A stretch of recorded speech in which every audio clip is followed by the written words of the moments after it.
This episode of Raiders Fan Radio is brought to you by DeadPiratesSports.com. That's Raider gear for the Raider family. Check out DeadPiratesSports.com.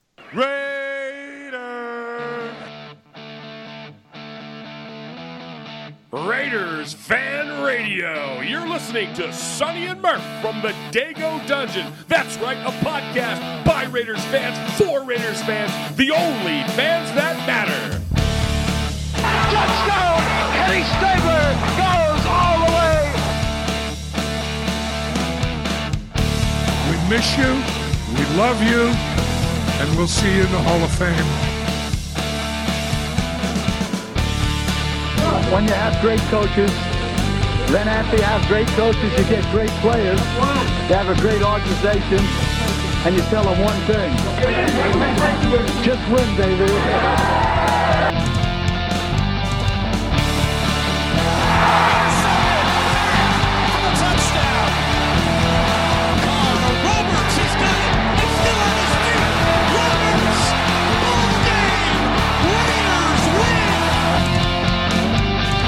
I love this team. I think this team can win.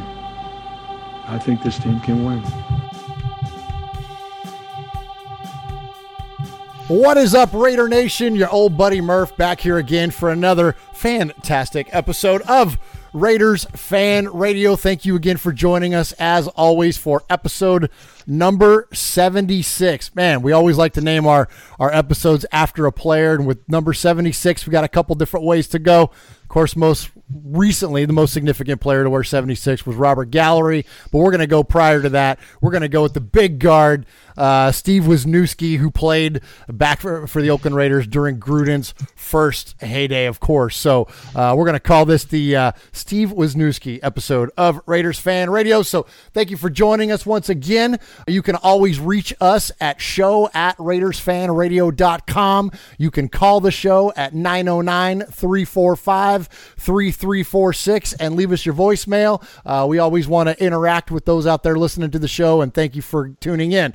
Here on Raiders Fan Radio, can't do this by myself, of course not, and so I'd like to welcome into the show my counterpart, my partner in crime, Sonny from the Pacific Northwest. Sonny, how are you tonight? Doing fantastic. I'm rising the ranks in Golf Clash, and Murph, I think it'd be fitting to do it off of Robert Gallery, because wasn't he the second overall pick for the Raiders that year? Was highly regarded by all of the professional analysts of the drafts as the best lineman to come out of college in years, and then he wasn't. That's a very, very good point. On this draft Sunday, Murph. Very fitting. That is a very, very good point. Absolutely. So all right, we'll call it the gal news. How do you do that where you combine people's names? Like, don't they do that when they're like, you're like, you've shipped somebody, as the kids call it? Are you saying Robert Gallery and Steve Wisniewski are dating? If that was the case, they'd be Gallanewski. Galnewski? Yeah, okay, Galnewski. Right. So this is the Galnewski episode then of Raiders Fan Radio. Episode. Yeah, there you go. Sonny, have you been watching All or Nothing? Have you watched that yet? No, I've wanted to. I've seen some blips about it here and there, and it sounds like several players that the Raiders picked up in the draft are on there, so I think I need to. Yeah, it's pretty good. So it's a really good show. I've always been a big fan of the Hard Knocks show. Hard Knocks is just a really, really cool show, fun to watch. Gives you a nice, fun insight into training camp. All or Nothing, man, it gives you a little bit different of a perspective. You don't necessarily have like cameramen running around sticking their cameras in players' faces and whatnot. There are some interview type segments, but for the most part, it's fly on the wall type things. And so you really get an insight in what goes on to the different meeting rooms, the different position groups. And what's really cool about it for us as Raider fans is that Rich Bisaccia, the special teams coach now for the Raiders, he takes a very prominent role in the show, and you get to see a lot of what his special teams meetings are like and what he's like as a coach. So that was really cool.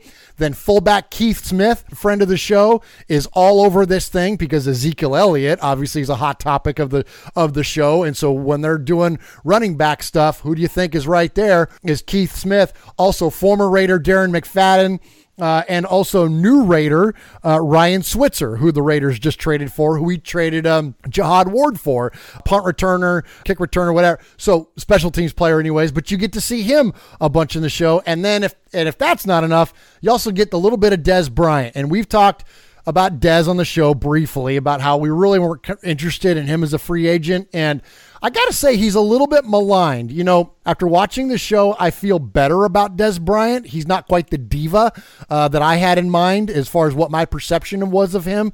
A little different now watching him on this show. Still kind of high maintenance, still a little abrasive at times, still pushes back against the coaches and even his quarterback, which is, I think, ultimately what cost him his job. But yes, for a Raider fan to watch a non-Raider football show, very, very informative, very, very good. So highly, highly recommend it. So yeah, son, if you haven't had a chance to watch it, definitely check it out. Yeah, sounds cool. Is there different seasons of it or what? What's the deal? Yeah, so the first All or Nothing was the Cardinals, which I believe was last year. Then they did Jim Harbaugh. Yeah, Jim Harbaugh, and they did the Michigan Wolverines. I haven't watched that one yet. That one, and that's where Hurst is on, right? And that's where Hurst is at. Yeah, so Hurst will be at, yeah, absolutely. And then this one that just came out, it came out 2 nights ago. And, you know, obviously with the draft being at AT&T Stadium and kind of revolving around the Cowboys' home and everything, it was kind of timely for them to relate it. You know, NFL's they're smart people over there. And so, yeah, so they released that. So watch that. It's great. I can't recommend it. It's just as a football junkie, period, regardless of the fact that it's for a team I can't stand.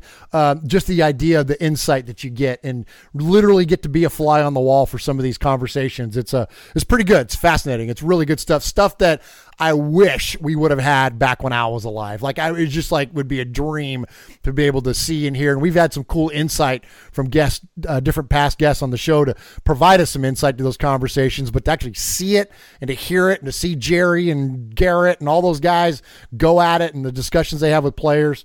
It's good. It's good. Great stuff for a football nut. So go watch it. Much like Dorothy, I'm always curious what's behind the curtain. So I'll check it out. Yeah, there you go. So today on Raiders Fan Radio, got a lot to get to. Of course, all of this is going to, for the most part, revolve around the draft. We have a lot of feedback from our listeners on the draft. We held a draft guess competition. We put it out there that call us in with your draft prediction. The winner was going to get a $25 gift card to deadpiratesports.com. Sonny, I'm going to sell the lead. Nobody won. So nobody picked Colton Miller in the first round after a trade back? No way. I know, right? So no winner there, but what we are going to, well, I take that back. Nobody guessed the correct answer, but we are going to award a winner, and I'll let you know about that when we get close. So we're going to do that. Then we're going to go over the actual draft results. We're going to do a little bit of a player-by-player breakdown. We're going to get into some of Coach Gruden's feedback on the draft with some very, very interesting clips from Gruden. Then we do have a couple voicemails in the CFANS mailbag. And then we have a fantastic interview this week, Sonny. I caught up with Pete Koch. If you don't know who Pete is a former NFL defensive lineman for multiple teams. The last team he played for before he retired was the Los Angeles Raiders. He was the number 16th overall pick in the draft. So really cool insight to what the draft process was like. Of course, he was drafted in 1984, a little bit different to the way it is now in 2018, but Pete does a great job of kind of talking about that, illustrating that. And then the guy went on to have a fantastic movie career, and he's a very successful actor, and he's also one of the premier personal trainers in Los Angeles. So guy's just got a super cool resume, really fun to talk to. And so that's gonna so we'll finish out the show by playing our interview with Pete Koch, and then that's it. So thanks again for joining us here on the show, and let's go to Uncle Mosh, and he's gonna tell us where and how you can contact us. Hey, boys and girls, this is Uncle Mosh. That's right. Somebody actually claims Sonny and Murph. These two. Check them out on their website, RaidersFanRadio.com. You can friend them on Facebook at Raiders Fan Radio, or you can like their fan page at Raiders Fan Radio Podcast. Hey, I don't tweet. I don't even know how to use a Twitter, but they do. You can tweet them at Raiders Fan Radio. Call them. Leave a voicemail if you want. Go old school. 909-345-3346. That's 909-345-3346. Hey, do this. Please subscribe and rate Raiders Fan Radio on iTunes. You can listen to the show on all podcast services like Stitcher, TuneIn, Podcast Addict, and many, many more. Okay, am I done? Did I say all the stuff I was supposed to say? All right, I'm out of here. All right, Sonny, as I mentioned earlier this week before the draft, we threw it out there. Call the show, leave us a voicemail, tell us who your prediction is for the Raiders this year in the draft. And Sonny, it blew up. We're so thankful to everybody that called and left your picks. Can't get to all those voicemails because there were so many. We'd be here all night. But I did want to feature a few of them, some very near misses and some interesting calls as well. So let's go ahead and play a few of those. We're going to start off with our old buddy Chuck out there in New Jersey and New York with the New Jersey chapter of the Black Hole. Hey, what's up, guys? It's Chuck McCann walking around Manhattan again, where it's finally not 22 degrees out. Calling in with my prediction, and I'm willing to take cash money bets on this, but I am 100% absolutely, positively sure that I have absolutely no idea what they're going to do tonight. So we'll see. All right, go Raiders. He wins, right? I didn't know what they're going to do. Everybody thought they knew what they were going to do, but Chuck should win to a certain degree. Absolutely. That's a definitely one way to go about it. But I thought, that was a very fair voicemail. Absolutely. That we all thought, just like last year, right? We all thought it was going to go a particular direction, and then it kind of departed. So that was pretty good. Thank you, Chuck, for calling in. Appreciate that. All right, next up, we're going to go to a new caller to the show, Sonny, Big O. Hey, you guys. I love you guys' podcast. I love your webcast, and I love the love for the mighty Raider Nation. My take is that with the 10th pick, if he's there, we're going to take Derwin James, the safety out of Florida State, and just the reason because he's a beast. And our secondary, I think we need a complementary safety to go with the ones we already have.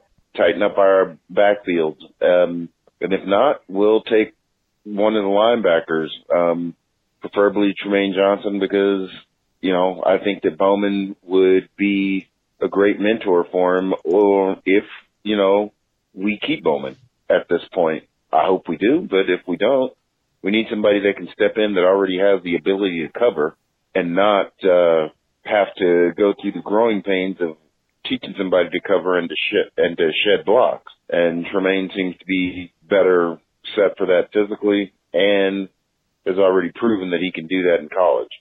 Anyway, guys, keep up the great work. Also, if you guys get a chance, check out Raider Reaction. We are also a webcast. Go Nation, one love, and keep up doing the good work. It's Big L. I'm out. What do you think, Sonny? Derwin James goes to the the Los Angeles Chargers. What about that? Yeah, much to Big O's chagrin, not only did the Raiders not take him, he also goes to that former rival out of San Diego down there. They're kind of homeless right now. They don't have anybody who loves them. They had a lot more needs than Derwin James. And obviously hindsight's easier to look at and stuff, but I thought that would have been a wasted pick, to be honest with you. I don't think a safety is their biggest need. We still have Obi, and we don't even know what Obi's going to do yet, and we got Carl Joseph back there still. So I'm kind of glad they didn't take Derwin James, but it was a fair call. I mean, there was a lot of high profile guys coming out of college, but much like Robert Gallery, you never know. You never know, and I'm with you on that. The guy's an amazing player, no doubt, right? But I think if you're the Raiders, you got drafting safeties 1, 2, 3, like goodness, like we should have it figured out by now, right? So if anything, yeah, exactly. Maybe they didn't draft just because they've already attempted to address whether they did it or not. That's remains to be seen. All right, next up, we're going to go to Jay from the Salt City Silver and Black. Sonny and Murph. I'm glad you guys are back on the air together. Last week finally felt like a real show again. I'm just kidding. Uncle Mosh did a great job. You guys always put on a good show. So I'm happy you guys are back together. Jay calling in from the Salt City Silver and Black, and sunny, finally sunny Syracuse, New York. It's our first 70-degree day of the year, and I want to talk pick number 10 in the draft. I think we should go with Roquan Smith out of Georgia. He can run sideline to sideline. He can tackle. He's exactly what we're looking for. Go Raiders. Go Sonny and Murph. I can't wait for the good weather to be over so we can get back into football weather. Just win, baby. Everybody wanted Roquan Smith, it seemed. But again, Reggie does not have a history of signing linebackers in the first round. So I think, where'd he go, to the Bears? Yeah, sure did. Yeah, which is interesting. You know, when you look at the lineage of middle linebacker for that team, like if he even comes close to being Singletary, Urlacher, or Dick Butkus, like that's a pretty solid pick there for those guys. So interesting, isn't it? And he went 8th. So, you know, everybody was saying they don't think he's going to make it down to 10. And that showed, right? Sure enough. Absolutely. All right, next up, we're going to hear from our buddy Raider Gabe. Pride and poise. This is Raider Gabe from the new chapter, the Black Hole, Oregon. Doing a Southwest Oregon style in Roseburg, timber capital of the nation. I'm going semi-linebacker dark horse. I know the money is on Roquan Smith. I'm going Tremaine Edmonds out of VT. First Raider pick at pick 10. I personally want to see defensive tackle, but I think we're going Tremaine Edmonds. They're stocking up on cornerbacks and other defensive backs. I'm saying linebacker, DT, then CB, then hopefully tackle. I'm hoping they go Hurst, possibly out of Michigan, maybe Taven Bryant out of Florida. Raider Nation, Army strong, all day and all night long. Take care, Sonny and Murph. Bye. Sonny, Tremaine Edmonds goes to the Buffalo Bills. He did call Maurice Hurst in there. Almost, like I said, a lot of these are near misses. So they did get him, just certainly didn't pull him in the first round. What do you think about Edmonds? I lost track of what he was talking about after he said there's a new Raiders fandom thing in Southwest Oregon. I need to go down there and check that out, Murph. Roseburg is 4 hours south of me, and I need to hit up Raider Gabe and hit up a game with him later this year. So that's where I'm at with that. Okay, there you go. There you go. All right. Well, last up, we got we're going to listen to a voicemail from our buddy Ty Brown down in South Mississippi. And Sonny, I think this is the guy that wins the competition. The reason I say he's the only one that picked a lineman. Hey, first of all, I love the show. This is Raider Ty Brown, president of the South Mississippi Raider Fan Club. And for the 10th pick of the draft, I really believe that the Oakland Raiders will select Mike McGlinchey, tackle out of Notre Dame. This kid is a beast. I believe he will be our featured tackle for at least over the next 10 years. I think that would definitely put that offensive line intact. We're not sure about the Donald Penn injury, and if Penn's going to be back. So this pick right here will definitely help our O-line go back to the 90s, as Gruden say, with our running game. Appreciate it. Love the show. And just want to say, Raider Nation for life. Thank you, Ty Brown. Sonny, if McGlinchey doesn't go to the Niners at 9, do the Raiders trade back? Do they stay put at 10 and pull the big tackle out of Notre Dame? The world may never know, Murph, much like how many licks it takes to get to the center of a Tootsie Roll flavored Tootsie Pop. But he did go to the Niners at 9, and then we traded back and got Miller. So I definitely say Ty Brown wins it. He's the only guy who picked an offensive tackle. Congratulations, Ty Brown. Send us your send us an email here at Raiders Fan Radio. You can send it to show@RaidersFanRadio.com. You can send us a Facebook message. You can call the show. You can do whatever you want. Just let us know how to contact you, what your contact info is, and then we will get that over to our buddy Raider Jeff, and then he will get you a $25 gift card to deadpiratesports.com. And hey, and also, here's a little pro tip for you. You can put RFR10 in the promo code also and get an extra 10% off. But don't tell Jeff I told you. So congratulations, Ty Brown, the winner of our draft contest. And Sonny, we had a lot of great interaction this week on social media with our listeners and Raider Nation as a whole. And we had some really cool messages and whatnot from people that were actually at the draft. And so one of the guys that was down there, Jeffrey Pavey, called in the show, left a few voicemails, left us a Facebook message, sent pictures of him at the draft. He met Josh Allen, pictures of him hanging out with Josh Allen. So pretty cool. But out of all the stuff he sent, Jeffrey, we don't have time to play everything that you sent us. Again, Murph, what? How many voicemails did he send in sober? that we can play on the air. That'll be none. There'll be none. But yeah, out of all the stuff he said, there was one that I really got a kick out of, and so I wanted to play that on the show. It was a Facebook message, and so picture in you, if you will, Jeffrey Pavey walking down the street in Dallas, outside of AT&T Stadium, interacting with fellow Raider fans. We at the draft right now. Hold on, Alzado. Come over here, man. Come over here. Hey, I'm gonna put this on Sunny Friends Radio, baby. Where we at? That's right. Raiders! That's right, baby. All day. I'll see you, Rambo. All right, homie. Congratulations, Sonny. We're changing the name to Sunny Fan Radio. Hey, you know, what can I do? A guy can only try so hard. Sunny Fan Radio. Thanks, Jeff. Appreciate it. Yeah, he hit me up last week, Murph, and looped you into those emails and stuff, so I'm glad he got around to it. But apparently his cousin or something like that, I think it's Jeff's cousin or Jeff's good friend, was either good friends with Josh Allen or cousins with Josh Allen, one of the two anyway. But Jeff Pavey was in the circle with Josh Allen the whole entire draft weekend and stuff like that. So pretty cool, you know, regardless of your affiliation with the team, it'd be pretty neat to be that close to a guy who supposedly was getting, you know, drafted pretty high and you know, did end up going in the first round. So that's pretty cool. So appreciate you, Jeff, for calling into the show. Absolutely. Thank you, Jeff. That was good stuff. Very good stuff. All right, so let's go ahead and take a little break here. And then, Sonny, when we get back, we're going to enter at your own risk. The Raiders Fan Radio guys here, we're going to attempt to analyze some of these draft picks. Sonny, you ready for that? Good. You're listening to The Violator, and I'm live on Raiders Fan Radio. Where you at, baby?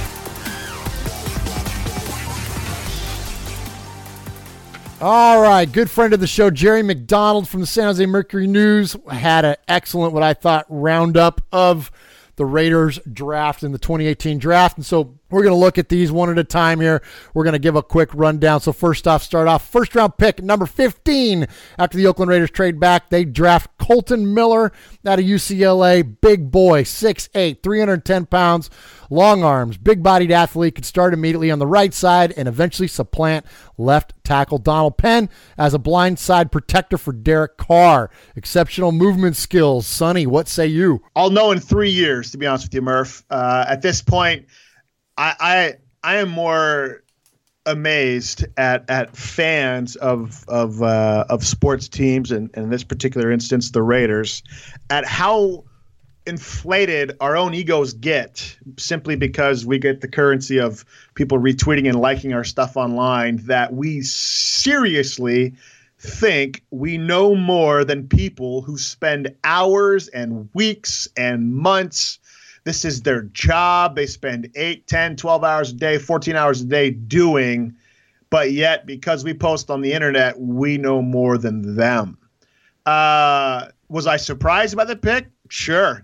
Did I know who Colton Miller was going into the draft? Not at all. Do I like that he's 6'9", according to some websites, Murph?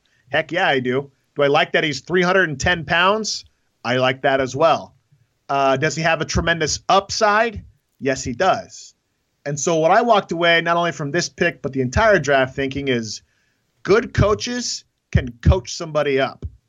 And so but what you can't do is you can't take a 6'5" guy and make him 6'9".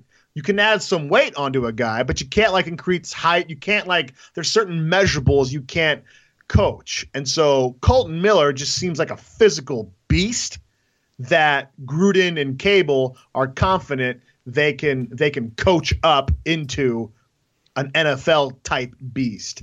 And Donald Penn, longtime veteran of the NFL, there to help as well with that coaching up process. So when you factor all those things into consideration, I like the pick. I'm with you. I like the pick as well. I think that if you're talking about getting a big physical lineman to protect your franchise quarterback's blind side, that's, you got to have it. You know, we talk often about how the progression of of how you build a football team, you have to have a franchise quarterback. You see teams go nuts and sell their futures to get a franchise quarterback because you cannot, for the most part, win in the NFL without it.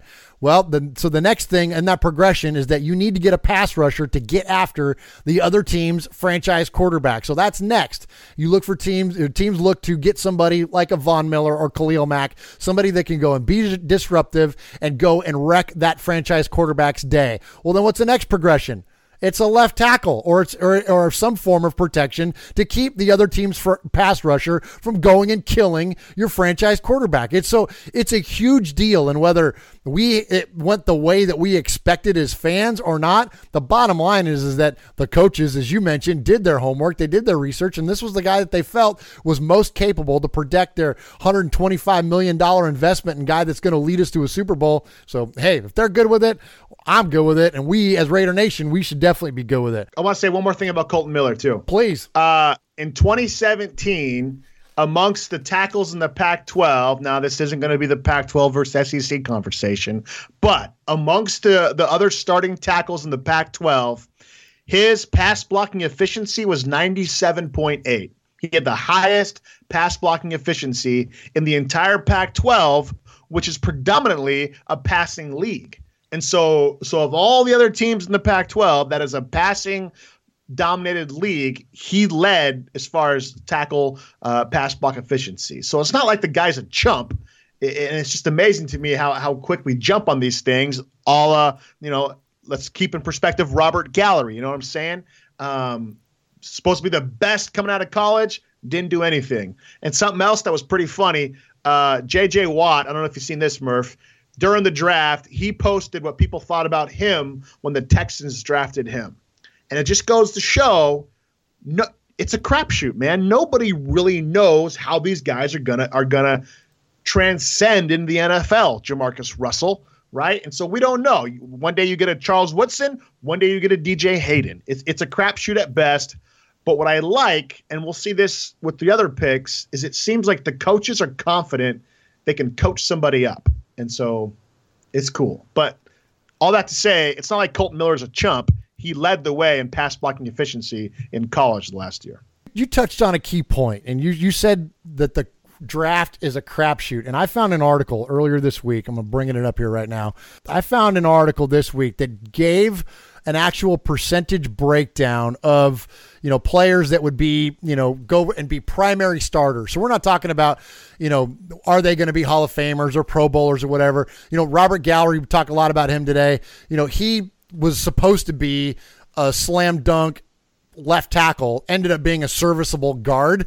So the guy gets, a rating based on this chart here on the fact that he became a starter. Okay. So the success rate of teams that pick in the first 3 rounds and the percentage of them based on their players that actually become starters, these numbers are startling. And I'll tell you what the Raiders are. So this one that I'm looking at here, I believe it was 2005. Hang on, here we go. 2010 to 2015. Okay.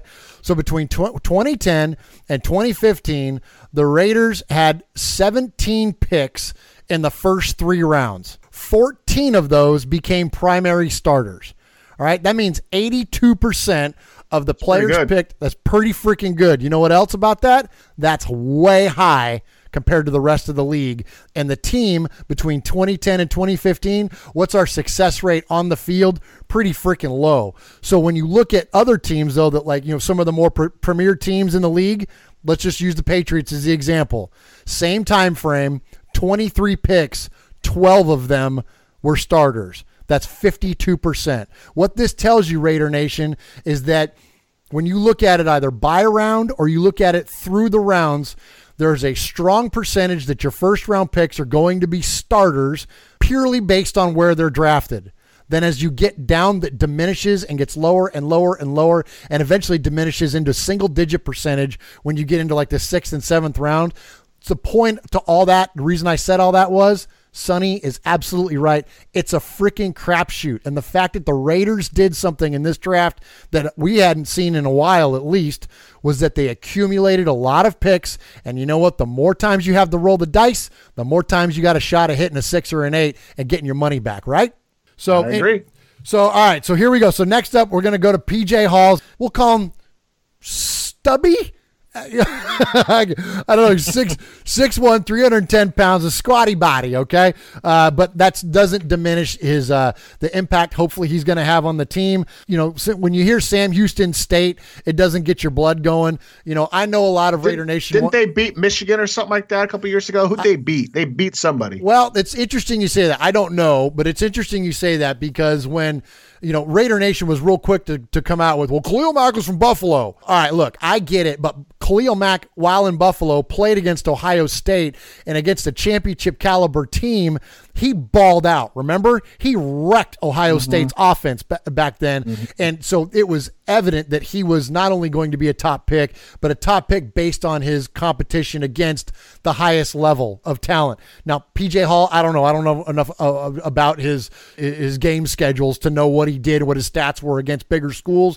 But initially, when you hear Sam Houston State, it's in the second round, the dog ears go up a little bit. The guy's 6'1", 310 pounds. So here's the analysis. Doesn't look the part because of his fire plug build, but tremendously productive FCS player. He had 42 career sacks, 86.5 tackles for loss, and the guy's short. Here we are, you know, picking on him for being 6'1", but he blocked 14 kicks, Sonny. So the guy actually can get up a little bit. I would think, now this is going to show my lack of ignorance for deep diving into the trenches. Wouldn't you want a short, fat frame like that? Because you can get lower. And you know, if you're going against Colton Miller, who's 6'9", versus this guy who's 6'1", you're going to be able to get a lower push. You know, we all know running backs, when they go through the hole, they say get low. And so I would think to a certain degree, having a lower, stockier body frame is going to keep you stronger, more firmly planted. I mean, I don't know. I'm just speculating there. But yeah, Sam Houston State, second round, that's pretty scary. But again, I think this draft, more important than in any other drafts, it's a whole new coaching staff. Gruden's back. You know, people are all over saying Gruden's a horrible talent evaluator, blah, blah, blah, blah, blah. Well, come on, seriously. And so I think this is we know how to coach. We know what we're doing. We like his physical size. We like what he's done in college. So let's pick him. Let's take him. We're confident in our abilities. And I dig that, man. I dig that. Well, they're definitely confident in their coaching up abilities based on what the next pick was as well, is that, you know, here we say Sam Houston State, what? And then North Carolina A&T says, hold my beer. They draft Brandon Parker in the third round, another big tackle though, Sonny. So here goes the crapshoot, right? If you want to increase your odds of getting a good tackle, well, then draft more than one, right? So they've doubled their shot at getting a serviceable tackle in this draft. 6'7", 310 pounds, Brandon is. Dominated against FCS competition. The Raiders were impressed by his Senior Bowl performance during the practice week, and he could eventually settle in at right tackle. Sonny, are we seeing our next set of bookends here? Is this our version of Taylor Lewan and Jack Conklin we're getting ready to look at? You'd hope so. I mean, again, look at his size, right? 6'8", 305. Colton Miller's a big dude as well. I know you're going to play it later. Do you have the quote by Gruden regarding big guys? Do you have that? Yeah, I do. In fact, we were going to play them later, but we'll just play these as we go along here. I got 3 clips from Gruden's press conference, and frankly, I can just listen to Gruden talk all day long about football, but he does a great job of breaking down kind of what happened in the draft. And so, yeah, let's go to the first one here. Well, it's been said, I think, by both of us that we're going to collaborate on the decisions that are made. And, you know, I really give him a lot of credit. He fielded phone calls. I fielded phone calls. We exchanged information. And we talked about the consequences of not making a trade, talking about the reality of what happens if we do make the trade. It was a good, I think, good communication throughout the process, and we did what's best for this football team, and we just got to see what happens when these young men get here. I realize we're going to have our skeptics. We took 2 guys that were from small colleges, but so was Willie Brown and Art Shell and a lot of Howie Longs and other great players that have come through here. So, we don't discriminate against people just because they didn't play at Notre Dame or USC or in the Pac-12 or SEC. But it was a great effort, I think, by everybody, and Reggie deserves a lot of credit. All right, sorry. He was detailing there the working relationship between he and Reggie, and then, of course, the idea of them taking from smaller schools. I believe this next one here is the one where he actually gets into the size. I got a lot of coaches and friends in the NFL that are ecstatic about the picks that we made. And I apologize to people that don't like our picks and that are skeptical, and I also realize that we have to prove we did the right thing. But I'm not going to apologize or be sad about taking 2 young offensive tackles with the people we got to block in this division. We're not playing 7-on-7 here. We don't get to count steamboats or 3 Mississippis before they rush. We need guys that can block, and we address that today. And we have a quarterback, I think, that's one hell of a football player, and it's a priority to protect him. He's been hurt the last 2 years, and it bothers me. We got a big receiver who can jump up over you and a guy that can run right by you.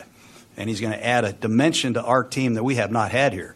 And we needed an inside pass rusher, and we needed an edge rusher, a third rusher potentially with Bruce Irvin and Khalil Mack. And we got to prove we did well, but with every pick comes skeptics. There you go. There's you addressing the skeptics, obviously. It gets into the next pick. We're going to talk about Arden Key, but there's only 3 of these clips, and I know one of them he talks about the size. So here we go. It's got to be this one. It's a philosophy that I have. It's a philosophy that I learned here.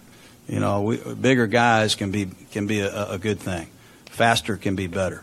We feel like we added one of the fastest receivers in all of football today, and Martavis Bryant, 2 really outstanding young, massive tackles that can pull, that can pass protect, that can continue to get better, that'll fight, that'll take us to another level of execution. An inside rusher and an edge rusher, and that's all we did today is add 5 young players that we think can be dynamic. And that's just a prediction right now, but I feel good about it. There you go, Sonny. Taking 2 big old dudes, right? I have to try really hard, man, not to just go off on so many people on Facebook and Reddit and Twitter and stuff. It just there's a point of being a fan that is just nonsense and you don't think logically, and it makes me feel dumb for being a fan sometimes. and Gruden just broke it down perfectly. Why the hell would he apologize for taking guys he's done his homework on, I mean, it's so stupid. It's so stupid you even have to have a show in a way and defend the picks. And this isn't just being Raider fanboy. It's like, look who Parker is, all right? So take away where he played. 6'8", 305 pounds, right? Beautiful.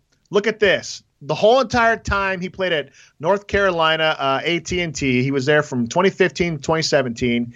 He didn't miss a game. He started every game. On top of that, Murph, he was voted Offensive Lineman of the Year in the conference for every one of those seasons. On top of that, Murph, he's only been called for 4 penalties in his whole entire career.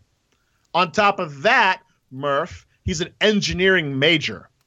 You know what kind of people get into engineering degrees, right? That's not a communications degree like most other college athletes because it's the easiest degree to get. The dude is smart. So he's huge, he's smart, and he's durable, and he's good at playing football. So you're not going to take that guy because he plays in Sam Houston State? You know what I'm saying, dude? It's like some of these people are just idiots, man. And there's no other way to say it. You're just an idiot if you're going to sit here and criticize Gruden, especially right now when the guy hasn't even played yet. You're showing no faith in the coach. And here's the real kicker, right? Everybody still loves Al Davis. Al Davis is the greatest thing ever, right? This is an Al Davis pick. I mean, are you kidding me? Yeah. Al Davis would love this kind of guy, And so it just sometimes there's just no logic in sports fans, and there's no other time that displays who knows football and who doesn't in the NFL draft, right? All anybody wants to draft in the first round is wide receivers and running backs and quarterbacks. That's not who builds a team. And thank God Gruden knows that and McKenzie knows that. And they didn't go that route. And so 2 of their 3 first picks were big-ass tackles to protect Derek Carr, because Gruden's right. Carr's been hurt the last 2 years, man. You're not going to win nothing if your main guy is hurt. So I like it. I like it a lot. And if they fail, all right, draft 2 more next year. Let's see how they do it, man. You know what I'm saying? Yeah, the Cowboys caught a lot of crap and they're fresh on my mind because I just got done watching this All or Nothing. Well, I haven't finished yet. I got 2 more episodes to go. But anyways, they're fresh on mind because of this show, and they have the best offensive line in all of football. And if you think back, people used to make fun of them. They used to make fun of Jerry Jones for drafting Travis Frederick and Lyle Collins and Tyron Smith and all these guys that make up now the best line in football. But now, I mean, look at what happens when you stick a young Ezekiel Elliott behind them. You know what I mean? Like, all of a sudden it turns into, I mean, during the show, you see when Tyron Smith went out last year, like, they started giving up sacks left and right, and all of a sudden Dak Prescott went from being an MVP candidate like he was the year prior to a serviceable quarterback because he couldn't stay off his ass because the guy got sacked like 8 times in 2 games. Well, so Raider, look, if one way or the other, we've got, like you said, man, we've got to protect Carr, and if these are the guys they feel can do the best job of doing that, then great. And here's, I think the fans freak out a little bit.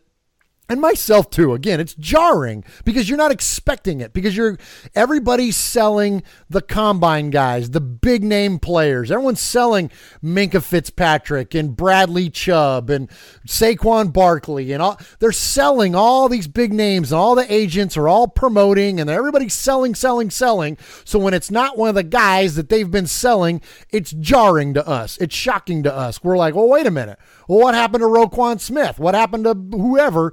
What happened to those guys? Why aren't we picking up Tremaine Edmonds or whoever else, right?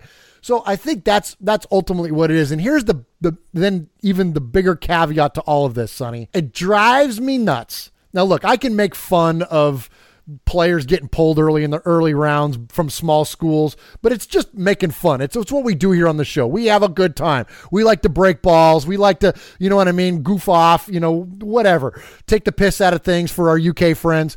We just like to have fun with it. So, but there's a difference between that and then like really truly like freaking out because of what your team's doing in the draft. Exactly. Because, Sonny, we won't know for 3 to 5 years how this draft. If I see another freaking website grade a draft, I'm gonna freaking go nuts. What? How do you grade a draft? You can't grade a draft because these guys are completely unproven. It's so silly to me that people think that you can. Oh, this dude. I read an article this morning about teams that won in the draft. What team won the draft?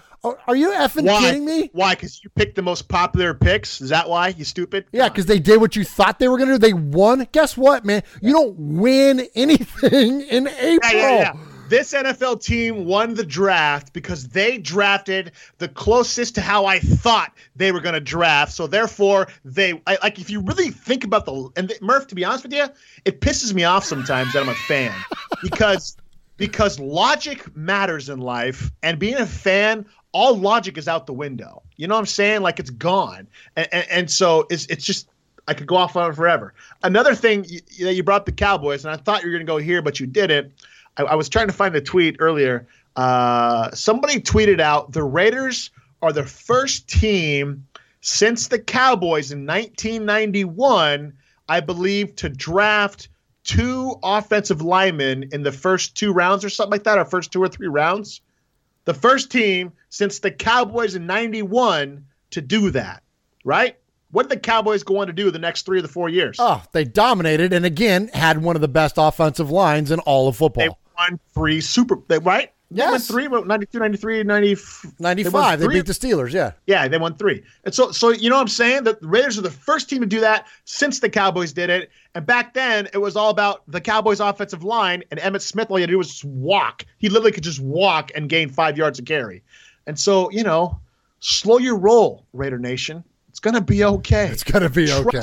trust John Gruden, who's getting paid $100 million to do this and has a lot more vested interest in this than you do, despite the fact that you buy jerseys and go to a couple games a year. His livelihood is on the line here. You know what I'm saying? It's like these people are crazy, man. Crazy. People are freaking crazy.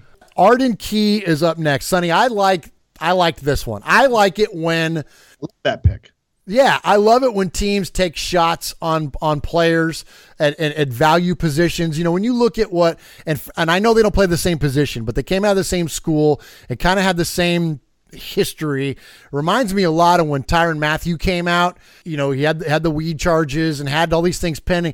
Tyrann Mathieu completely turned his life around, completely got away from all the things in his life that were distracting him from being a football player, and is now arguably one of the best safeties and slot cover guys in the league, right? And so I know Arden Key, again, plays a different position and whatnot, but when you think about the value that they got in the third round to pick this guy up, he's outside linebacker, as I mentioned, out of LSU. Sonny, he's 6'6", 265, and despite those personal issues, the Raiders hope to get him straightened out, and because if they do, you're talking about a first-round talent pass rusher to go along with Mack and Irvin, and I forget who it was I heard say it this week. It probably was Gruden. You need a third guy. Like, you really need a third edge rusher, because when Mack or Irvin come out to get wind or whatever else, you need somebody else. And you're talking about closing teams out in the fourth quarter.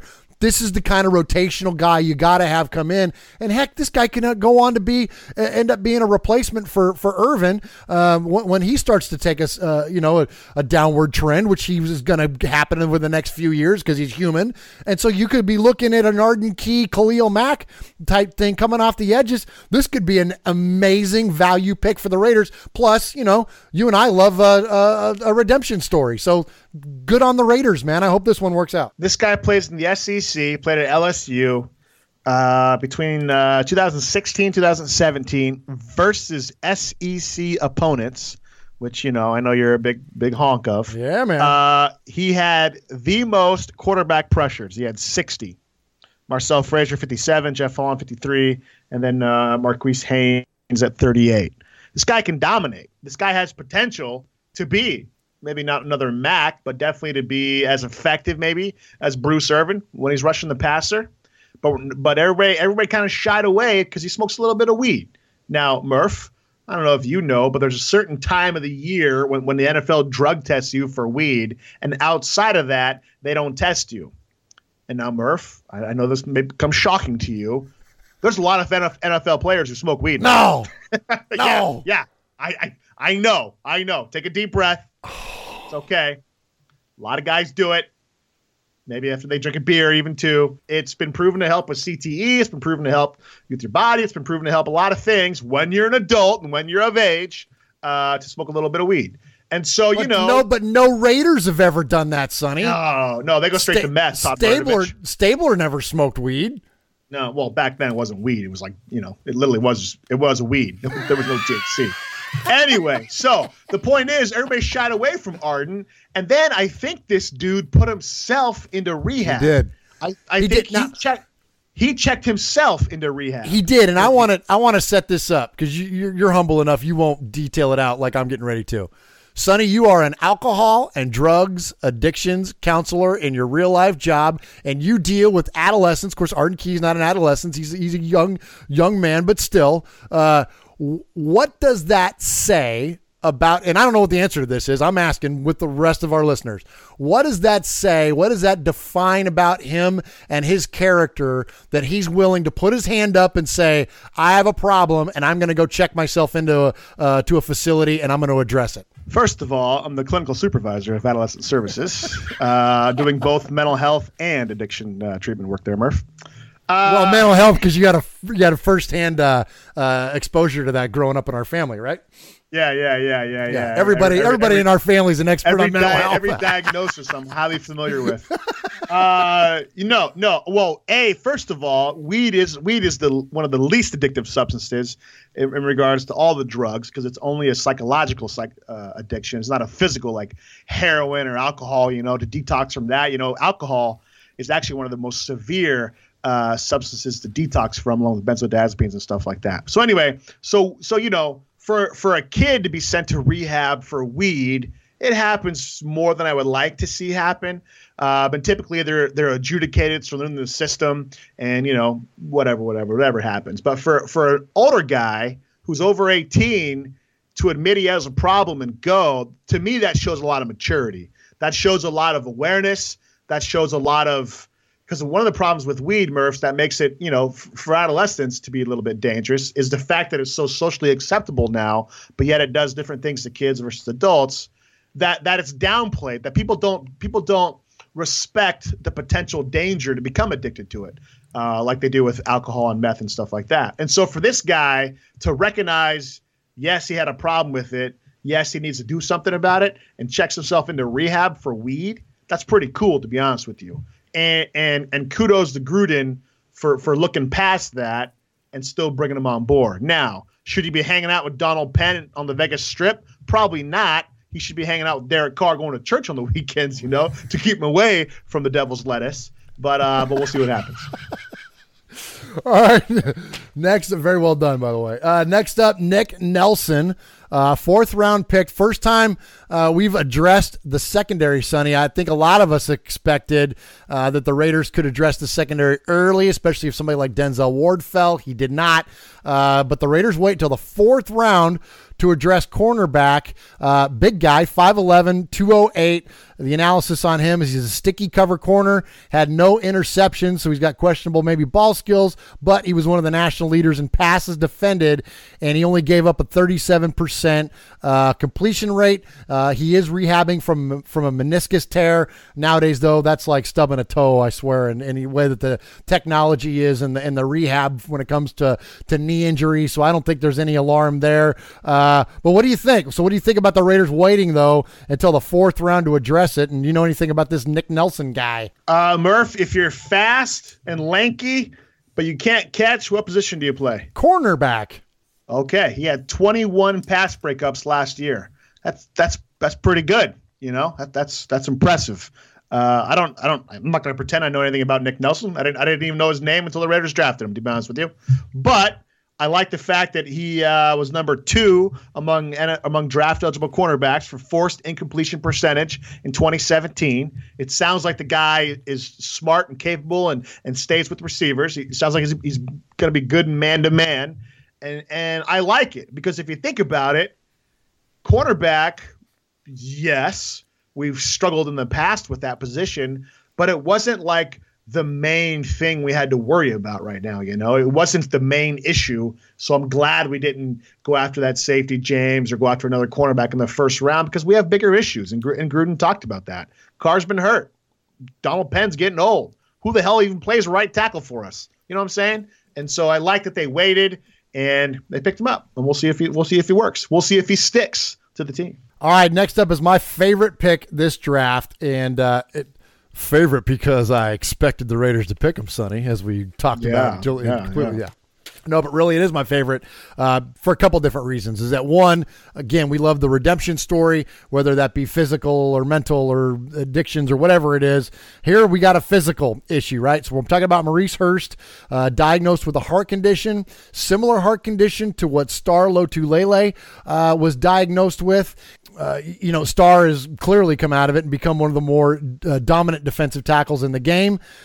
Here the Raiders get him in the 5th round, which once he medically clears, and I believe he's cleared already medically, you're talking about 1st round talent in the 5th round. And the thing that I think is so amazing about this is that I think here shows the newfound discipline of the Raiders is that either one, Al would have drafted this guy much higher, or Reggie would have drafted him in the 1st round.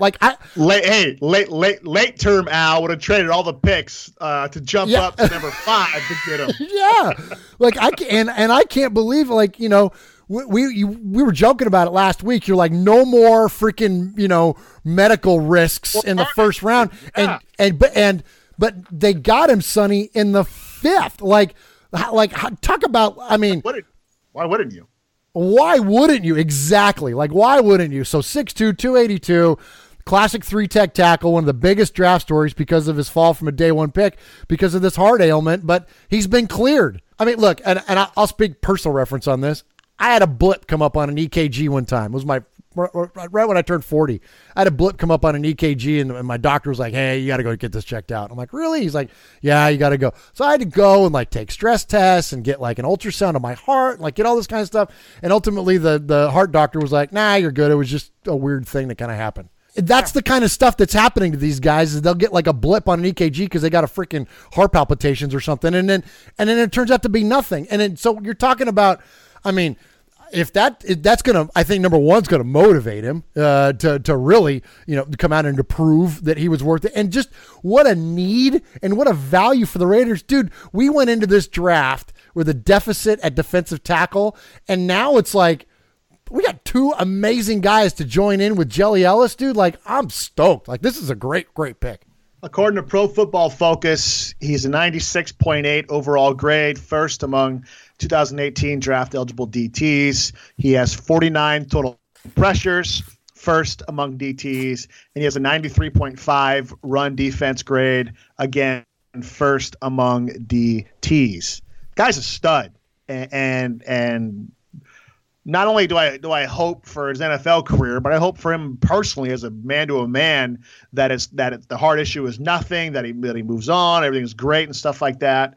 But at the same time, I love the pick by the Raiders. And everybody was saying, this is the pick that saved the draft. This is the pick that saved the I mean, come on, you stupids, And then all these people they're rearranging the draft, right? They're saying, okay, what if the Raiders picked him in the first round and then Colt Miller in the second? Oh, yeah, that's okay. I'll accept the Raiders draft picks then. It's like, people are so dumb, But I love the pick. I love that defensive line was an issue because think about this, Murph. As great as Mac and as Irvin are, if there's no push up the middle and Mac or Irvin get to the quarterback steps up and has a second or another second and gets the ball off, right?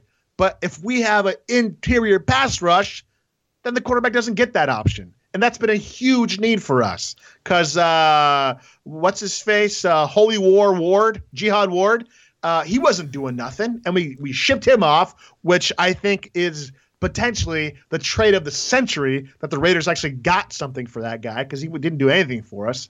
And so, Raiders are making moves. Raiders were active this draft, man. They were active, and they took a gamble, if you want to say gamble, on Hurst. I read something earlier on Twitter. I didn't pull it up here, but it was something along the lines of, did the Raiders overemphasize the issues with Hurst along with everybody else, so that way they could take him later? You know what I'm saying? So I don't know. We'll see. But again, looks cool, sounds cool. We'll see in a couple years if it's cool. All right, next up, we got a few more here. We'll kind of get through these last ones, but we definitely want to hit on the other fifth rounder. So we knew we were going to pull a punter, and there was a couple of them, and we pulled Johnny Townsend, fifth rounder out of Florida. He's the all-time leading punter for Florida, and they say that the guy's got a little bit more of a line drive kick versus a hang time kick, but whatever, man. I think when you look at the total, net average of his kicks, he's 47.5 yards gross punting as a punter. That's like what? Right at Marquette King level, right? So goodbye, Marquette, and welcome Johnny Townsend to the Raiders. Yeah, I don't know how much analysis we're going to do on a punter, but he looks cool. Sounds like he can kick the ball pretty good. So. Yeah. Let's go. All right. So then the last two guys, sixth round, Azim Victor, linebacker. Well, go figure. We pulled a linebacker. And then Marcel Aitman. We'll go Aitman. Wide receiver. Big dude, 6'5", 215, out of Oklahoma State. I think the Raiders, we've long talked about the linebackers, so needs there. If you want to hit on that, please do. But I'm going to hit on the wide receiver here. I like the fact that we pulled a guy that was big, because I think one of the things last year that I noticed, and I really started thinking about this a lot when we made the trade for Bryant, was that we missed Andre Holmes. Like that was nice to have that big target, and he had a pretty good year for the Bills.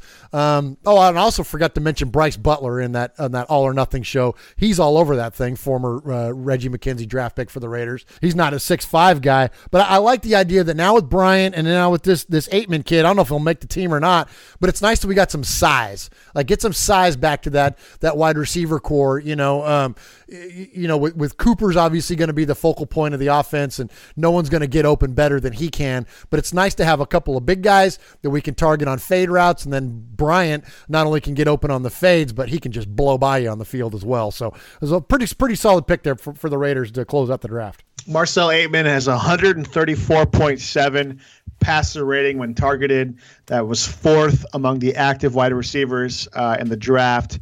When you look at getting Martavis Bryant, I mean that's an underrated part of this draft. Everybody's knocking Bryant because what he's done over the last couple of years in Pittsburgh, but he's on this last year of his contract. Which on one hand you could say, why would the Raiders do that? They're going to lose him after this year. But Murph, if you're in the last year of your contract, what are you playing for? Playing for money, playing for long term, for a new contract, Yep. And so that's a good thing in my eyes, is that Bryant wants to come and ball out. And so now we have Cooper, Nelson, Bryant. It's a Madden 2015 All-Star trio, right? Passing game's looking pretty strong. And if Aitman can do anything and come into there and play with them, that's just another weapon. Maybe he's a 4th or a fifth option there. I don't know what we're going to do with Seth Roberts yet. But I don't know. I mean, why not, right? If he's available, he's 6'5", and he has that good of a passer rating, why not take him? Absolutely. Give him a shot, and at worst, maybe he plays practice squad or something for a year, sits on the bench or whatever, and then and develops into something. Absolutely. All right, so let's go ahead and we're going to go and get to the CFANS mailbag. Murph, you don't want to give your draft grade? It was either an A or an F or somewhere in between. He is fading, looking. He's under the gun. He's caught. He throws. It is. Oh, he caught it.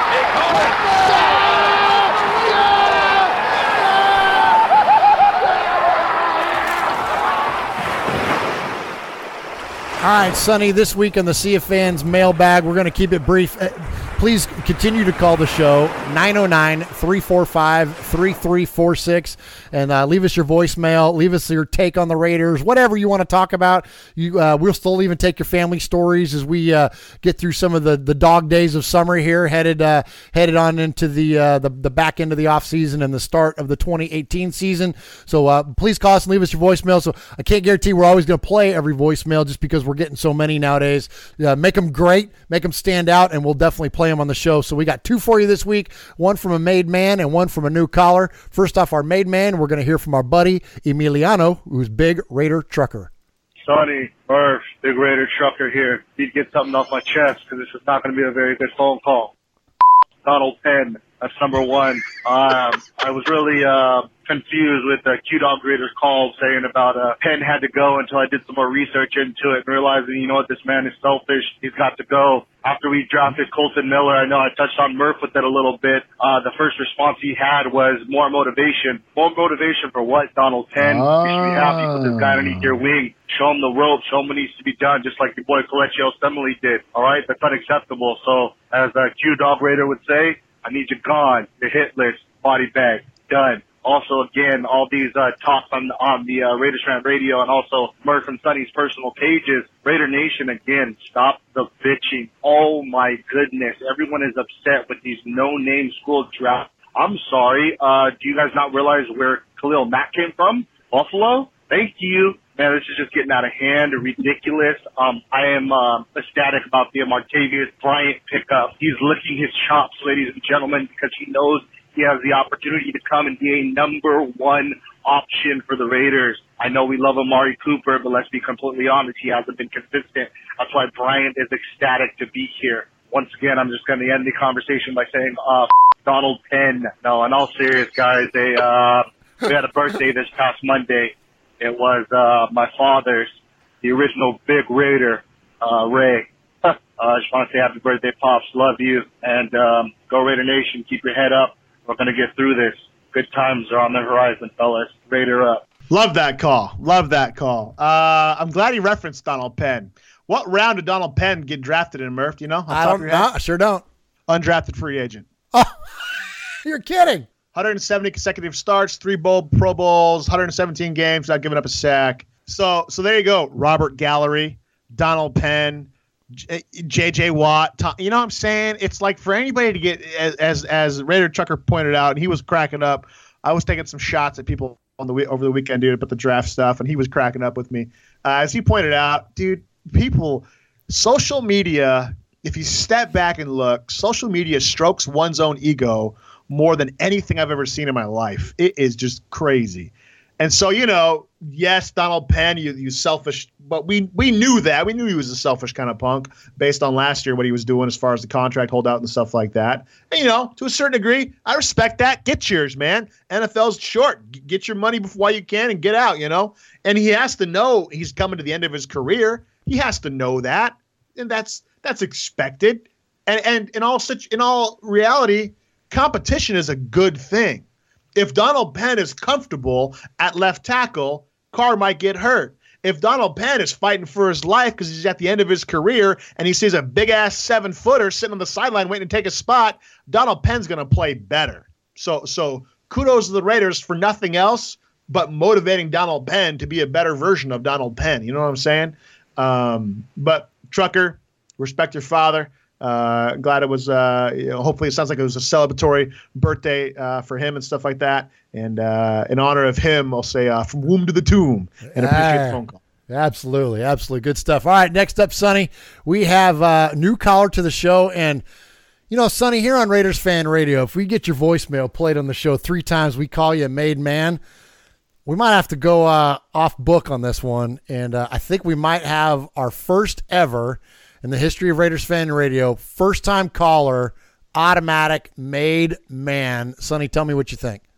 Hey, Raiders Fan Radio. Hey, Uncle Mosh. This is Max. I'm calling from San Diego, and I want to say, woo! Go Raiders. Isn't that amazing? Rack 'em.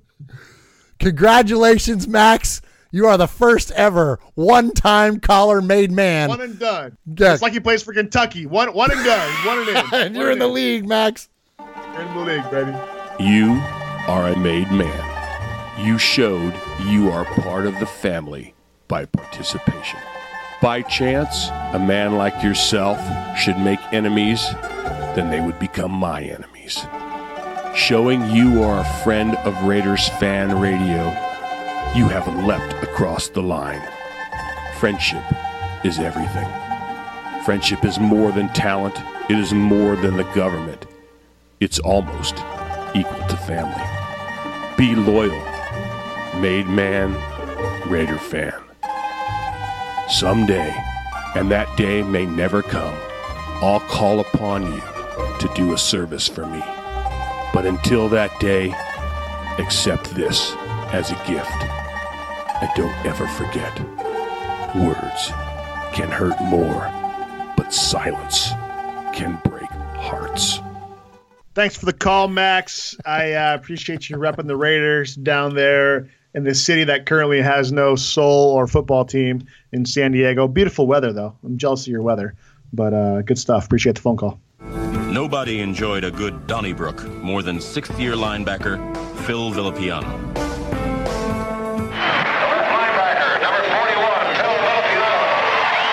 This is Phil Villapiano, and you're listening to Raiders Fan Radio. All right, Sonny, next up here on Raiders Fan Radio, we have a really cool interview with the aforementioned Pete Koch. Pete was the 16th overall pick by the Cincinnati Bengals in the 1984 draft and went on to a fantastic career in just about everything. So I'll let Pete tell us all about it, and we're going to hear from him as we get into our interview this week.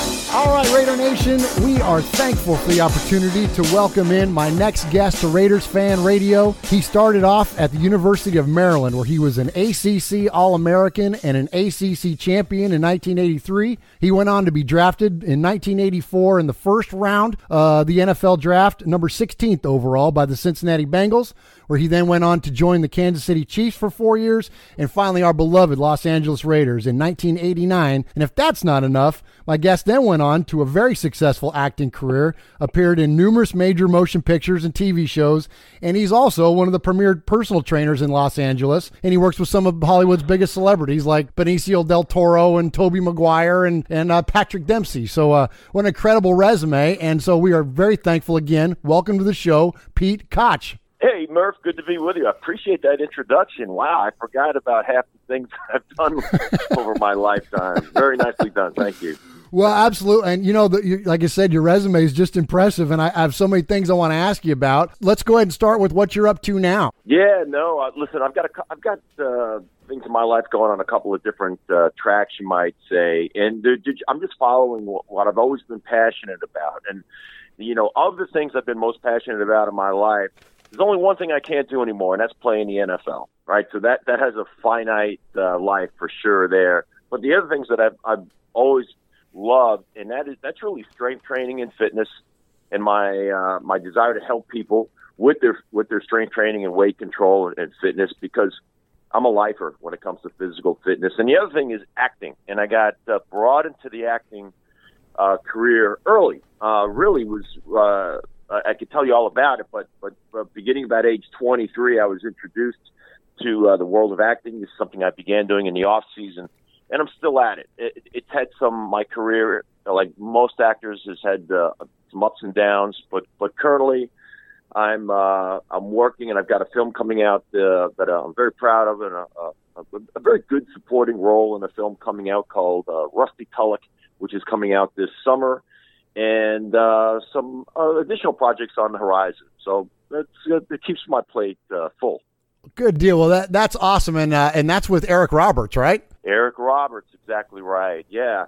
So, and that is that's a passion project. As some people might know, some might not, that Eric Roberts, who is really this iconic, a true character actor, because he plays so many different types of characters over his career. Yeah, he's got a famous sister, Julia Roberts, but he is the guy that really, I think, helped position her for her success. He's quite a bit older than her, but Eric Roberts has has established himself in a very interesting way in Hollywood in the past 6 years. And what he does is, as opposed to the traditional movie actor like Benicio del Toro, a dear friend of mine, who makes 2 movies a year, actually maybe 1.5, maybe 2 movies every, maybe 3 movies every 2 years. Eric Roberts makes 60 to 70 movies a year. 60 to 70 movies a year. Yeah. And if anybody who's interested in this stuff, I don't mean to get too down in the weeds, but there's a website. You can just go to IMDb. It's free. Type in any actor's name or any movie's name. Type in, I go by Peter Koch, and type in my name, and you'll see you'll see everything that they've ever done. Type in Eric Roberts, and you'll see all the movies that he's making. And it just so happened, well, we're in the same movie. I don't have a scene with him, and I unfortunately didn't get a chance to meet him. But in Rusty Tulloch, he plays our antagonist, and I've seen the footage, I've seen the scenes. He's absolutely amazing.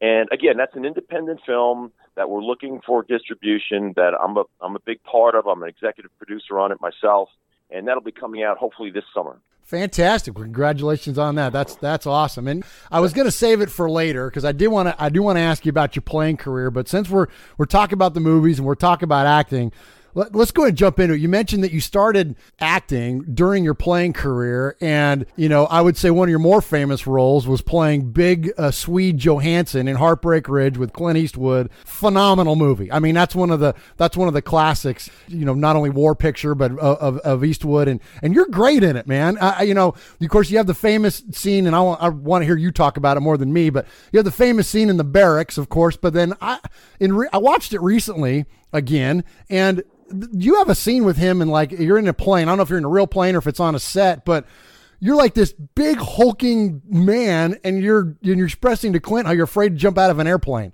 And it's just a small little bit of dialogue interaction with you and Clint, but it's great. You do an awesome job with it. I'm like, this big old guy that shouldn't be afraid of anything is showing he's afraid to jump out of this airplane. It's a great job. Yeah, no, I appreciate that. And the scene was just a moment, but it was I'll give you but it's because the role was well written. And I'll give you one fast example of your folks, again, to get in the weeds a little bit. But think of it this way. Here's how a good screenplay is written. Here's how you can tell a good screenplay, right? Imagine you're just reading the screenplay, and then you got the character Swede, and then you got Stitch Jones, the character was played by Mario Van Peebles, and then you've got the Gunny Highway character, of course. And imagine for a second that somebody handed you the script, and you had read half of it, and they handed you the second half, except all the names, the characters, all the dialogue was there, but all the character names were erased. Could you tell, just by reading what they're saying, could you tell which character was talking? You should be able to. And what was the beauty was, we knew this about Swede. We knew that he was physically a physically dominant man. But with that, sometimes, very often, goes a vulnerability. They're almost tethered together, and I can speak to this, just being a big man my whole life. And I've got big man friends that they're the most sensitive people I know.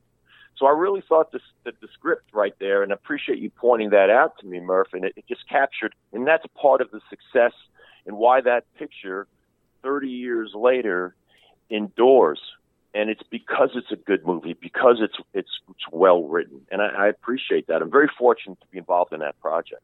Yeah, it really does hold up well. It was. I remember it being great back then in 86 when it came out. But I even still, like I said, it holds up. And I tell you, I did notice something when I watched it recently. I got a big kick out of is that you mentioned how big the characters and obviously how big you were in real life. I mean, you're 6'6", you're probably bumping 300 pounds, I would say, in that movie. You're a big man, and you're in there and you're a for real athlete. And there's a scene where you guys are in the pit, and there's kind of like a Royal Rumble where you're wrestling people out of the pit. And, of course, Mario Van Peebles is, he's kind of the focal character of your group of the guys in your barracks. And so he ultimately wins in the scene. But I think you and I both know in real life that if that came down to what, if you guys really did that, I think you would have been the last man standing easily, right?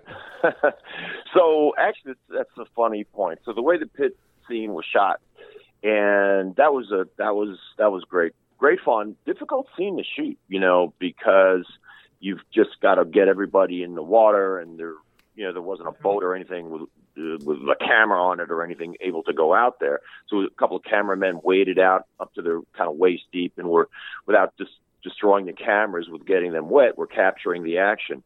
And what happens is, in the way the script is written, says Swede is dominating the action and looks like he's going to win until he gets 3 guys team up and jump on his back at the same time, and they drag him out, right? So it's sort of very quickly shown, but not it's hard to really tell when you watch the movie. It all happens so fast. But that's how they get rid of the Swede. And then Stitch Jones, his character, realizes that, and then on from there, and Gunny Highway and the whole thing. So but very acute observation on your part. That's how the script took me out, because it took 3 guys. Okay, that makes a lot more sense, huh? So we've seen a lot of NFL players, because of their size and athleticism, go on to do professional wrestling and things like that. Did anybody ever approach you about that, about transition, or was that just not in your wheelhouse, that acting was going to be your passion going forward? It wasn't something that I wasn't approached, and it wasn't something that I pursued, because you have to go all into that, and there was no way that I was going to move to. Most of those guys moved to Florida, and I've got professional wrestler friends, and they moved, and there was no way I was going to leave what I was doing in LA. You really can't cultivate a high level professional wrestling career and do it in LA, and that was fine. I mean, I knew what I wanted to do, and I knew as many as the ups and downs and challenges as acting has, I knew where I wanted to be. I had one professional wrestling story I'll drop on you briefly. And when I was playing with the Cincinnati Bengals, a guy that was a free agent, wasn't even drafted, in my same class as me. And for those that really don't understand, whether you're drafted or free agent, when you go in as a class, that first training camp where you don't know anybody and you get, sort of harassed somewhat, the hazing with the older players, you really bond with that class. And this guy's name was a guy who was a linebacker named Brian Pillman. Again, he was undrafted. He was a local guy because he went to the University of Miami, Ohio. And he was a defensive lineman, but he was undersized. They converted him to a linebacker. And here's this undrafted free agent. He makes the team, Brian Pillman. And we became best friends on this team. And the next year, I ended up in Kansas City, and he got cut. Our lives went different ways. He became a professional wrestler, and I called him Flying Brian Pillman. And he wore trunks that were the Bengals tiger stripes. Oh, nice. And he did this for years. Unfortunately, I wish I had a happy ending to this. He died about 10 years ago. Oh no. Yeah, he I'm died. sorry to hear that. He died very young. Tragically, you can Google it. But he was a gentle soul, a great guy. But that was one of the guys that I played with that moved on to wrestling and made it work for him. It can for some guys. But for the wrestling fans out there, there's my Flying Brian Pillman story. Well, you mentioned that the way that you guys how you come in together as a draft class, and the draft is tonight. And talk a little bit about that, about being such a high draft pick. What was that experience like for you, and how different was it for you then than what it's like for now for the guys that are getting drafted in the first round? That's an interesting, notion. Well, the first thing that comes to my mind, how different is it now? The recognition that these guys, is anybody who follows the NFL, they could probably almost name the 30, 40, first 30, 40 guys that could get picked. They're probably familiar with these guys, where they went to school, and certainly how you might pronounce their names. In my case, in 1984, I was the 16th player picked in the draft, and back then the commissioner used to stand there and read all the names. Now they use the commissioner and then a bunch of other people. But back then it was Pete Rozelle, right? Yeah. He was the commissioner, and they gave him the card. My name is Pete Koch. He looked at the card, and I didn't even watch it on TV because I lived in a dormitory at the University of Maryland, and we didn't have cable. I had to sit there and wait for the phone to ring. I couldn't even watch it. So I was sitting there with a couple of teammates, and I get a phone call. But my point is, if you look at the archival footage, he says, Pete, let's see, the 16th player picked by the Cincinnati Bengals, Pete Cook. So he didn't get my name right. Who I was, didn't get my name right, and it's pitiful. It's absolutely pitiful. And I mean, now it's like, now the first round picks, it's like a rock concert, Oh yeah. It's a whole different thing. So, let me give you my quick philosophy on players, in the draft. It's far less important what number you're picked at. And nobody talks about this, Murph. I'm telling you, as a guy that was the 16th player picked, it's almost meaningless. Let me tell you that the perfect way to be drafted is, let me explain. It's very, very simple. Almost everyone thinks the perfect way to be drafted is as high as possible. It's not. And I'm a perfect example of that. The perfect way to be drafted is a middle low round, not free agent. That's a little different, a little difficult, but a middle or low round. And here's the key: by a team that is precisely the right fit for you. And let me give you a couple of definitions that go along with that. It's a team that has a team that has a guy coaching your position and a head coach that are winners and that have a system, that are veterans and have a system in place and know how to move the team from A to B, and a positional coach that knows how to listen to me. This is very important. What is What is the job of a coach? I don't care what you're coaching, strength coach, little league coach, kids, little girls, soccer. Here's what the job of the coach is to do. Write this down. Position your players for success. Period. Stop. Full stop. Position your players for success. And if you're lucky, and what's the requirements to do that? To know what you're doing. To know what you're doing. And then share that to position your coach for success. And I was drafted by a team and a positional coach that didn't know what they were doing, and they didn't know how to position me for success, and they didn't help me. So Tom Brady is the gold star, crowning example of what you want. And he was drafted in what? I don't even know. Sixth round? Yeah. Sixth round. Perfect. And here's the other thing that it does. It reduces the expectations. Expectations that you do great doesn't benefit anybody. There's only one way to go from the first round. Where can you go from the sixth round? Everywhere. Right. Anyway, I don't mean to get on a rant. No, that's amazing, and I think you said something that is such a critical point. A couple things there that I just really resonate with us that we've talked frequently on our show about. Is that number one is that the idea of putting your players in the position to be successful and not trying to wedge people into a system, but take advantage of what their, God-given abilities are and what their tendencies, whatever that may be that allows them to success.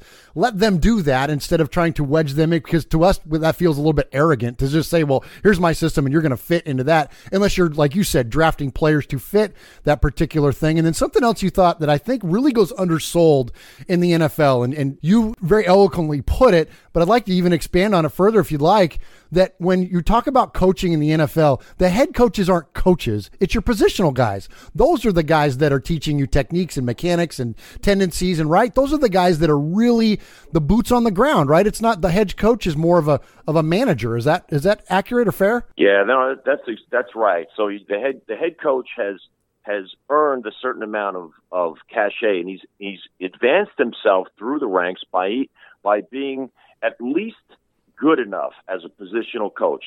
There's never been a guy that's made it in modern football history to head coach without being at least, let's call him a B level, ABCD. He's a solid B, makes guys better, positions them for success type of a coach. However, that is only part of it. The rest is organization, management, and impressing people in the job interview. Some people bamboozle head coaches into getting that job. I had a guy like that when I played for the Kansas City Chiefs. I had a coach that was a good positional coach, and how he became the head coach must have been a product of something I'm unaware of, because he was not a good head coach, and he didn't treat his players with the sort of respect that the players should deserve. You can only get as much respect in return as the level of respect that you offer to the people, that are beneath you. That you're orchestrating, that you've been placed in charge of. These are men. So sometimes head coaches bamboozle themselves due to some factors, but he was an adequate positional coach. In his case, he coached quarterbacks. And there's other coaches that I played for that were exceptional positional coaches, technically superb, leaders of men, motivators, and inspirational on a daily basis, sincere leaders of men among men. But they were never head coaches, because I think that they just, largely lacked the procedural, the mundane scheduling and interviewing skills to be a head coach. So it's so competitive at that level. And that's fine, but to circle back to your point, yeah, when you are coming from the college game and making that big step to the NFL game, you better hope and pray that the positional coach in your charge can position you for success due to a deep, resourceful knowledge technically of the position. That's amazing. So when we go back, so let's talk a little bit about your Raider career. So when you played for the Raiders in '89, and speaking of head coaches, right? Like there was some volatility there. You guys started off 1-3. Shanahan gets fired. Art Shell comes in. You guys win in like 4 out of 5 and end up finishing, considering how it started, pretty good at finishing with an 8-8 record. When we see there, you see the talent that was available on that team. You know, yourself, Bo Jackson, Marcus Allen, Timmy Brown, Howie Long, Greg Townsend. I mean, that's just that line alone that you guys had, that defensive line. I mean, that's impressive, man. 6 Hall of Famers. Yeah, I mean, just amazing. So talk a little about that. Tell us about your Raider experience, and tell us, and how it relates to coaching and anywhere you want to take it. It's fascinating to me. That year was just a real pivotal year, I think, for the Raiders in the organizational history. Yeah, I mean, I reflect. It's interesting. So I was released by the Kansas City Chiefs due to the fact that I missed an entire season due to surgery, two orthopedic surgeries. And a lot of people had me, and I went from being a starter on a playoff team in the NFL to missing a year and a half due to orthopedic surgeries, and basically people out of sight, out of mind had given up on me. I got a call from Al Davis, and he says, I think, you got anything left? Because we could use you over here. And next thing you know, I'd signed with the Raiders, and they had a stacked defensive line. In retrospect, it wasn't a great place for me. I should have went to some place where I could have been a starter. But here with the Raiders, I was going to back up Howie Long, and that was going to be my place. And then I started getting more. The injuries came back, but at least I was there for that experience. But it's proved to be sort of an interesting microcosm of my career altogether. The idea is, if you're fortunate enough to be drafted into or traded to, or drafted into an NFL organization that has stability and experience at the head coaching position and the staff. I got drafted by the Cincinnati Bengals, who had a rookie head coach, Sam Weiss, who was trying to figure it out. And then on top of that, a first round draft pick, you got it made, bro. You had it made, right? No. A rookie head coach in Cincinnati. I'll get back to the Raiders. And my positional coach, but Sam Weiss had a background as an assistant coach in the NFL. How about this? My positional coach, the most important person in my life, was a rookie coach to the NFL. Oh. A rookie. He came from college. He didn't know what he was doing. I don't know how he got the job. And he was washed out of the league in a few years.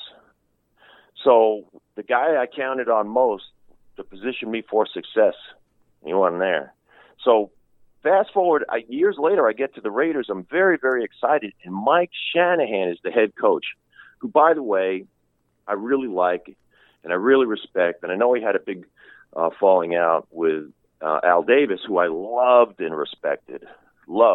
And I'll tell you that there was just a friction there. So we stumble out of the gate and lose 3 out of the first 4 games, and walk into the facility on a Monday after a game that we lost, and we look up for the first meeting of the day. Back then I think it was at 11 in the morning. They let you sleep in. You come in at 11 on a Monday, and we go into the big team meeting room, and instead of the head coach standing up there at the front of the room, we can't find him. He's gone. And so Al Davis is there, and he gets up there and he says, "We're making a change. This isn't what we've been doing here. The way things are going to start the Raider way. We're going to get back to the Raider way, and who better to do that than a Raider?"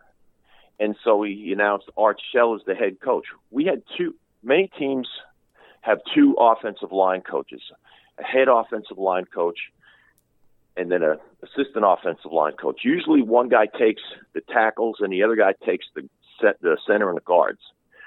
And Art was the assistant offensive line coach, not the line coach, the assistant. He jumped everybody.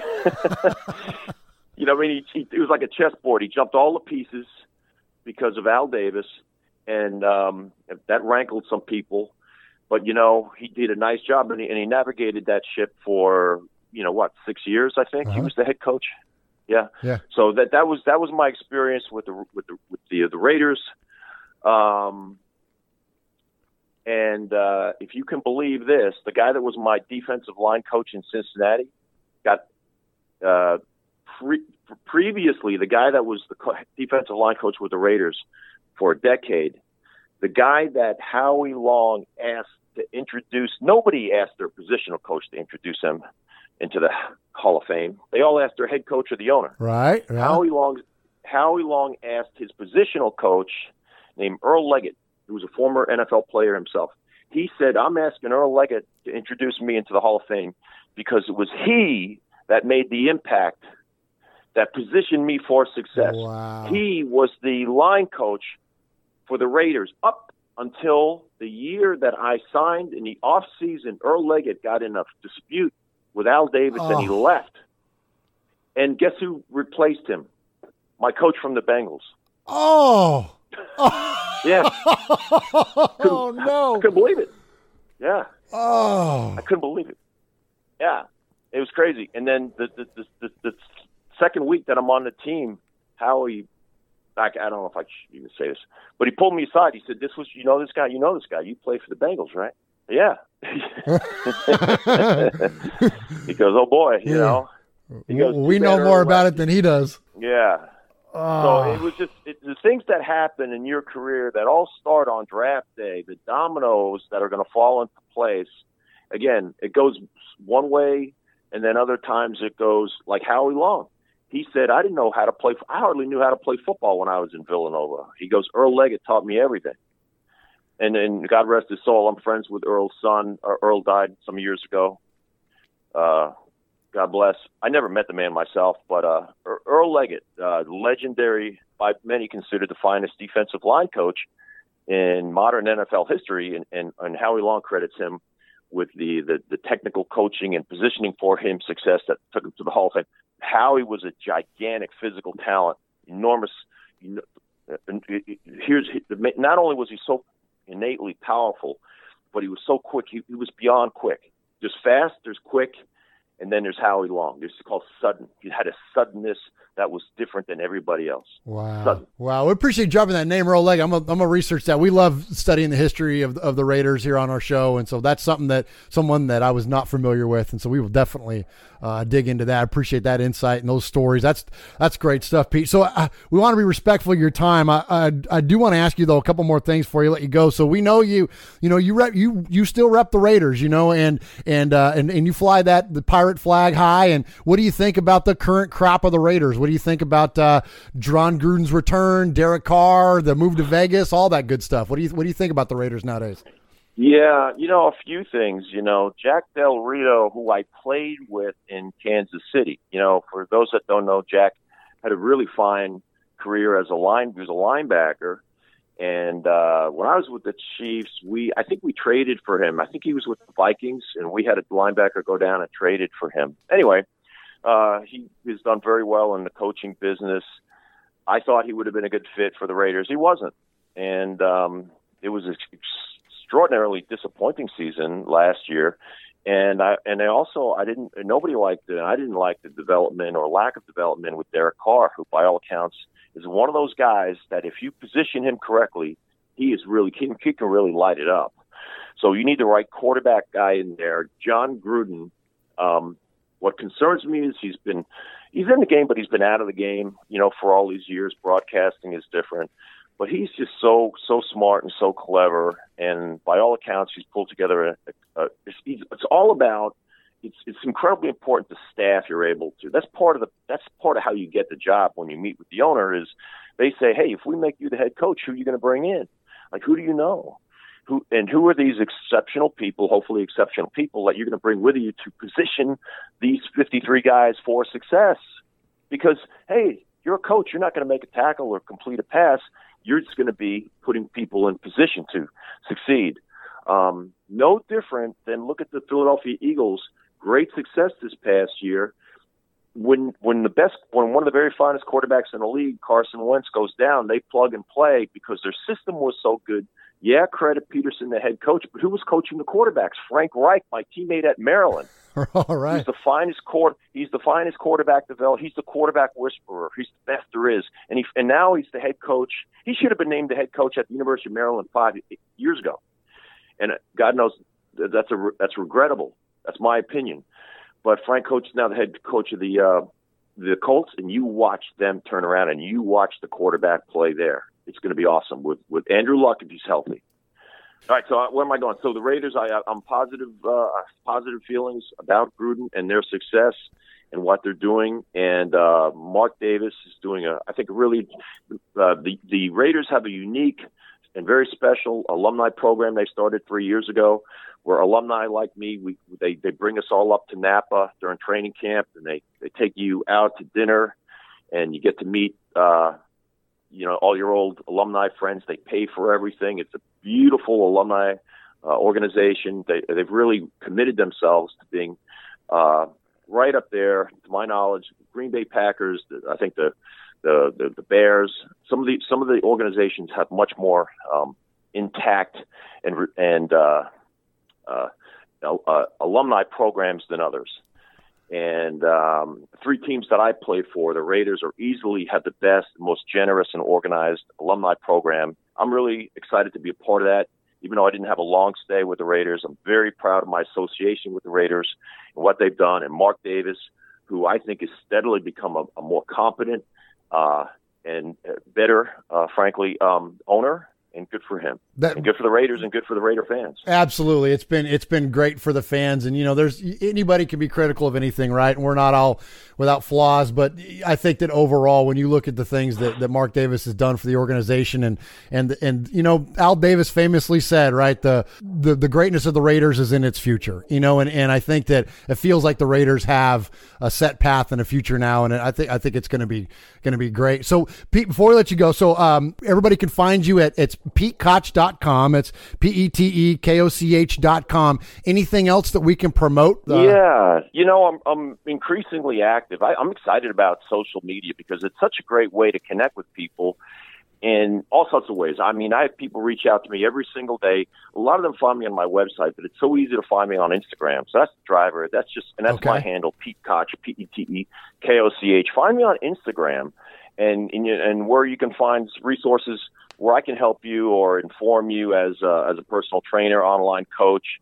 I post lots of stuff from the movies I'm working on and old movies, and of course the old Raiders pictures always up there. I try to incorporate them for all the great Raider fans around the nation. I love to hear from them. So if you can find me, like me, share me on Instagram, that'd be great. Pete, so last question. So what's your message to Raider Nation? We like to ask our guests, for just anything, anywhere you want to take it. What would be your message out there to the fans? I would like to say 2 things. Number one, for the old school, for the OG Raider Nation that go back to Al Davis, I wanted to tell you, as a person that sat in Al Davis's office, negotiated my own contract for him, was on the playing field during practice. And I will tell you, that man right there, don't let anybody, people love to hate on him, and things have softened. Of course, he's the man, God rest his soul, has been gone from this world for a few years, but he's an outstanding man. It's the genius. He brought 3, but never forget, he brought 3 Super Bowl trophies to the Raider Nation. That he did that with a small organization, through pure determination and a brilliant mind.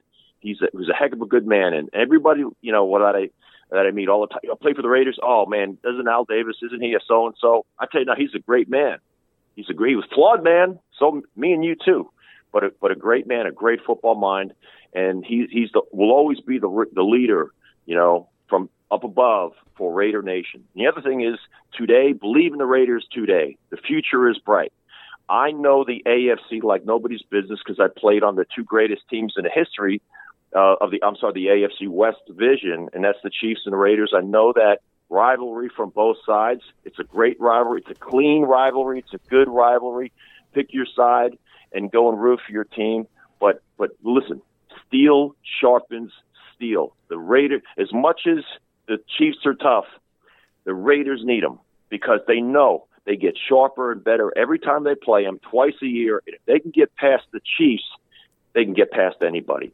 Steel sharpens steel. That's why the Chiefs are there. It's going to be a great year. Oh, that's awesome, Pete. That's awesome. Well, thank you again. I mean, That fires me up, man. I know that fires up Raider Nation as well, man. That's awesome. Well, I can't thank you enough for joining us. The stories have been awesome. Congratulations on all your past success. Congratulations on future success. We'll look forward to following the movie. We'll look forward to seeing you on Instagram. Raider Nation, hit him up at Pete Koch, PeteKoch. Yeah, so thank you again for joining us here on Raiders Fan Radio. It's been a lot of fun. Thanks, Murph. My pleasure.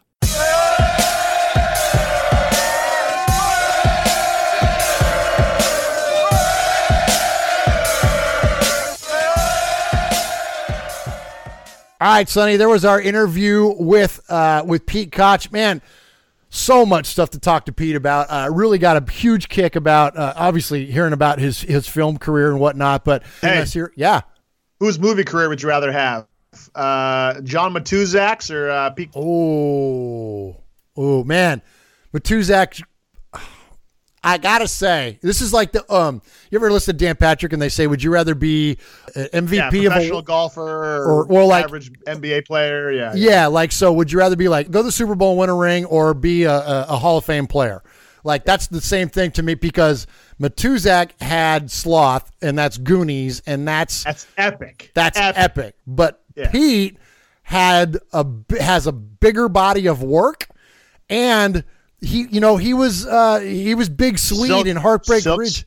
Silk stockings, baby. Nash Bridges. I know, right? Yeah. So, like, he's got a bigger career. So I kind of like that part of it. So I would say the longevity of Pete Koch's acting career, and he got to act with Clint Eastwood, and like Big Sweet is only right behind Sloth. Like, so I'm gonna take Pete. I'm gonna go with Pete Koch's acting career. What about you? Okay. I'd go for Matuzak. I'd go for Fame. Let's go big. And Goonie, I mean, that's a huge role. The only downside of that is nobody really knows you played that guy because the makeup and stuff like that. True. You know?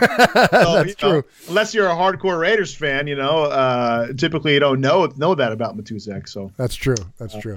So I would say Matuzak, but a more recognizable character. Does that make sense? Yeah. That way they knew it was you.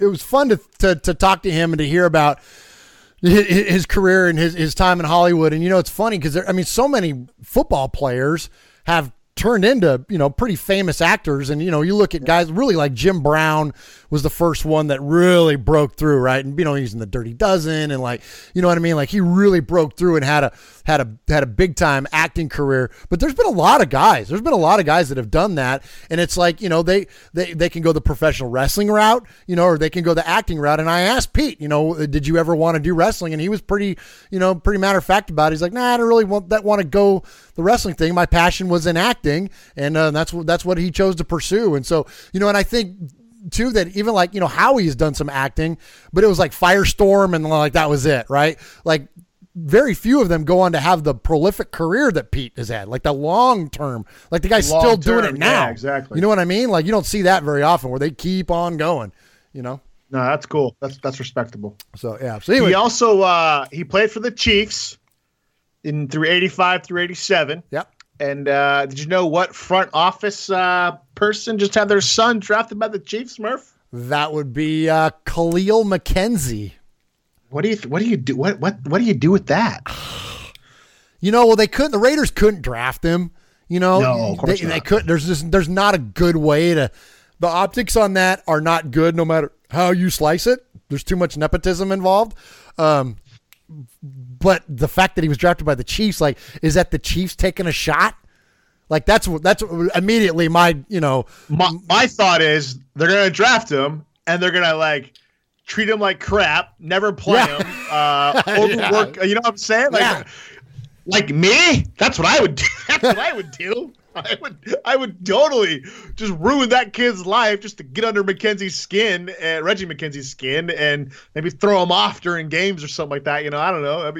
That's what I would do.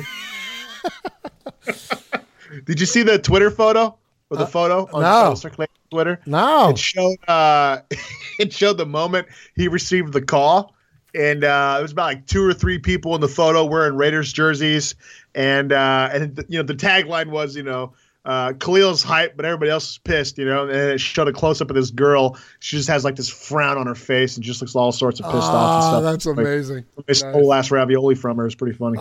Yeah, why couldn't a team like, it was like when Howie's kid got drafted by the Rams. It was like, all right, there's no, you know what I mean? It's the like Ravens or something like that. Yeah, you know what I mean? Someone that we don't have a vested, interest in hating like we do the Chiefs. So, but anyways, yeah, I guess best of luck to him. That's funny. Yeah. So you hope he plays well, but the Chiefs lose, right? There you go. That's it. Yeah. Well, and not twice a year. Did you read what old Chuck said to McKenzie after that? No, I did not. Charles texted Reggie and said, what did he say? Said, your son has to retire. There's no way he can put that red helmet on his head. He needs to retire before he plays it down for the Chiefs. Beautiful. Good stuff. All right, Sonny, I think that's all we got for this week. You can find us on Twitter at Raiders Fan Radio. You can find us on Facebook at Raiders Fan Radio Podcast. You can find all of our stuff on our website at RaidersFanRadio.com, where you can buy a T-shirt for $11 plus shipping and handling and tax and all that stuff. Comes out to less than $20. You can buy a Raiders Fan Radio T-shirt and look like our good buddy, Big Raider Trucker, Ted Wynn, Kevin the Raider Nerd, Ron from Ohio. A lot of cool pictures of folks wearing your Raiders Fan Radio T-shirt. So thank you for supporting the show in that way. And so drop us an email, show@RaidersFanRadio.com. There's all kinds of ways you can get in touch with us. And more of you and less of us is always a good thing. Unless you're a Twitter draft expert, then you can save those. Thanks again, Raider Nation, for checking us out. And we will talk to you next week. You want to take it this week, Sonny? Take the tagline, man. Take a good one. Which tagline are we using? Ketchup and mustard, or Win to the Tomb, or Fans by Fans, or... I asked Sonny this week, I said, hey, man, I got a new idea for the show. I think we should say Raiders Fan Radio, a lighter side of fandom from fans of the dark side. What do you think, Sonny? And he said... From ketchup to mustard, Raiders fan? I don't know what I said, but, it don't really matter. It's just what we think it sounds cool. You said from ketchup to mustard, we cover the Raiders. Yeah. Ketchup to mustard. From duck butter to honey mustard, we cover the Raiders. You know what duck butter is, Murph? No, what is duck butter? It's where you combine taco sauce and ranch dressing. Oh, my gosh, it sounds amazing. Pretty darn good. It's pretty darn good. Nice. Raider Nation, wherever, forever. From womb to the tomb, for fans by fans, from ketchup to mustard, a lighter side from the far side, from fans of the dark side.